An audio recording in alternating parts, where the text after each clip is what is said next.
మీకు, తోటి ప్యానలిస్ట్కి, 9 వీక్షకులకి, ప్రజలందరికీ స్వాతంత్ర దినోత్సవ శుభాకాంక్షలు అండి. ముఖ్యమంత్రి గారు చెప్పిన విషయం ఏంటి, 5 ఏళ్ల తర్వాత స్వాతంత్రం వచ్చిన ఆయన ఎందుకన్నారంటే, గత 5 ఏళ్లుగా మనం చూస్తే వాసుదేవన్ గారు జీవో నెంబర్ 1 లాంటి అడుగడుగు నిర్బంధాలు. జీవో నెంబర్ 1 ఏంటంటే అసలు ఎవరికి స్వేచ్ఛ లేకుండా, ఏ పార్టీ ఎటువంటి స్వేచ్ఛ లేకుండా, అసలు వాక్ స్వాతంత్రం కూడా లేని విధంగా మొత్తం వాళ్ళ నిర్బంధంలో పెట్టేసుకొని వాళ్ళు చెప్పినట్టే చేయాలి, ఏ రకంగా ఎక్కడ బయట రాకూడదు అని. పోనీ అందరికి వర్తిస్తున్నా అంటే కాదు, వైసీపీ వాళ్ళు మాత్రం యథేచ్ఛగా ర్యాలీ చేసుకుంటే అన్ని చేసుకుంటారు, వాళ్ళకి మాత్రం ఓకే, వాళ్ళకి మాత్రం జీవో నెంబర్ 1 అప్లై కాదు, ప్రతిపక్ష పార్టీలు మాత్రమే అప్లై అవుతుంది. చూడండి ఎంత దుర్మార్గం అని చెప్పి హైకోర్టు కొట్టేసింది దాని జీవోని. ఎలా పెడతారు మీరు అంటే ఏంటి, it is against the constitution, ప్రాథమిక హక్కుల ఉల్లంఘన అది హైకోర్టు చెప్పింది, స్పష్టంగా అర్థమవుతుంది. అలాగే ఎవరు ఏదన్నా, ఇప్పుడు మన ఎన్నికల టైంలో కూడా ఎలక్షన్ జరుగుతున్నప్పుడు కూడా చూస్తాం, చాలా ఎవ్వరేం మాట్లాడలేదు, ప్రజలు కూడా ఏం మాట్లాడలేదు, కామ్ గా ఉన్నారు. ఏంటి డెఫనింగ్ సైలెన్స్ అని చెప్పేసి మనం డిబేట్ లో అనుకున్నాం, ఇంత సైలెన్సా ఏంటి, ఏం జరుగుతుంది అనుకుంటున్నాం. అది ప్రజల్లో గూడు కట్టుకున్న భయం ఏంటి, మనం ఏం మాట్లాడినా ప్రభుత్వం మన మీద దాడి చేస్తుంది, వైసీపీ నాయకులు కార్యకర్తలు కావచ్చు, లేదా ప్రభుత్వం కావచ్చు, వ్యవస్థీకృతంగా అధికారులతో సహా మనల్ని ఏదో రకంగా దాడి చేస్తారు. సో మన నిర్ణయం ఏదో కామ్ గా బ్యాలెట్ లో కొడేద్దాం అన్న ఆలోచన ప్రజలు కూడా వచ్చారంటే చూడండి. అందుకే స్వాతంత్రం అన్నది ఏ మాత్రం వాక్ స్వాతంత్రం కూడా లేకుండా, జస్ట్ ఎవరో ముస్లిం మొత్తగా ఫేస్బుక్ లో పోస్ట్ పెడితే రాత్రి వచ్చి తీసుకెళ్లి అరెస్ట్ చేసేయటం. హెబియస్ కార్పస్ పిటిషన్లు ఎన్ని వచ్చాయండి గత 5 ఏళ్ళలో, మనం కూడా డిబేట్లు చేసాం. మా జిల్లాలో కూడా Kakinada Prathipadu habeas corpus petition పెట్టి భార్య హైకోర్టుకి వెళ్ళింది, ఏది మా ఆయన చూపించమని. ఏంటిది, ఎస్సీ ఎస్టీల మీద ఎస్సీ ఎస్టీ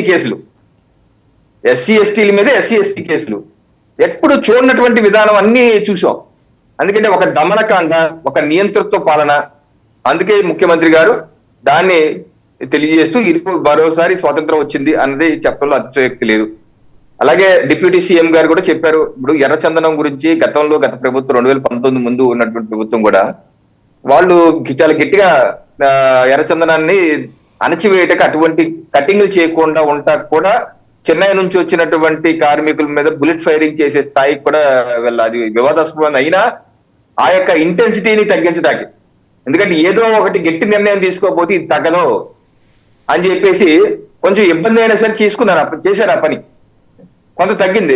గత ప్రభుత్వ హయాంలో 2019-24 వరకు ఏం జరిగిందండి, ఎక్కడన్నా ఆపే ప్రయత్నం చేశారు, ఎక్కడన్నా లేదు కదా, మొత్తం వదిలేశారు. ఇది మన డిప్యూటీ సీఎం గారు కర్ణాటక వెళ్ళినప్పుడు కూడా అక్కడ మంత్రులతో మాట్లాడి అక్కడ ఎర్రచందనం సీజ్ అయ్యి ఉన్న చంద్రచందనం కూడా చూసి మాకు ఇది అప్పచెప్పే విధంగా కూడా వారితో మాట్లాడే ఫారెస్ట్ అధికారులతో మాట్లాడి రావడం కూడా జరిగింది. సో మన రాష్ట్రంలో ఉన్నటువంటి ఎర్రచందనం కర్ణాటకకి ఎందుకు వెళ్ళింది, కర్ణాటక వయా నేపాల్ ఎందుకు వెళ్తుంది, ఎందుకు కట్టితెర చర్య తీసుకోలేదు? ఎర్రచందనం కావచ్చు, గంజాయి కావచ్చు, ఏ రకంగా పెరిగిపోయినండి.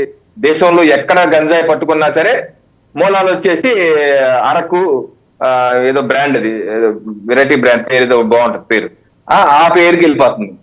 సో అది మనకి చెడ్డ పేరుగా. ఏ ప్రభుత్వ హయాంలో కూడా నాకు ఊహ తెలిసాక గంజాయికి కేర్ ఆఫ్ అడ్రస్ ఆంధ్రప్రదేశ్ అనే టాక్ నేషనల్ లేదు, నేను ఎప్పుడు వినలేదు, గత ప్రభుత్వ హయాంలో మాత్రమే విన్నాను. ఏ రకంగా ఎందుకు ఆ దౌర్భాగ్య పరిస్థితులు వచ్చాయి?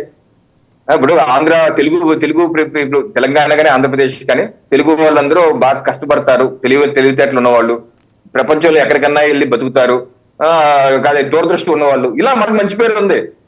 అలాంటి గంజాయి పండిస్తారు, గంజాయి దేశవ్యాప్తంగా అమ్ముతారు, ఎర్రచందనం అమ్ముతారు, చెడ్డ పేరు ఎప్పుడు లేదు మనకి. అలాంటి చెడ్డ పేరు తీసుకొచ్చి పెట్టారు. సో అందుకనే ఏదైతే గత ప్రభుత్వ హయాంలో జరిగినటువంటి గత 60 రోజులుగా చెప్తున్నాం, అలాగే ఈ రోజు కూడా డిప్యూటీ సీఎం గారు చెప్పడం జరిగింది, అవన్నీ విడిచిపెట్టేసి ఒక ఫ్రెష్ పేజ్ గా మనం వెళ్ళవలసిన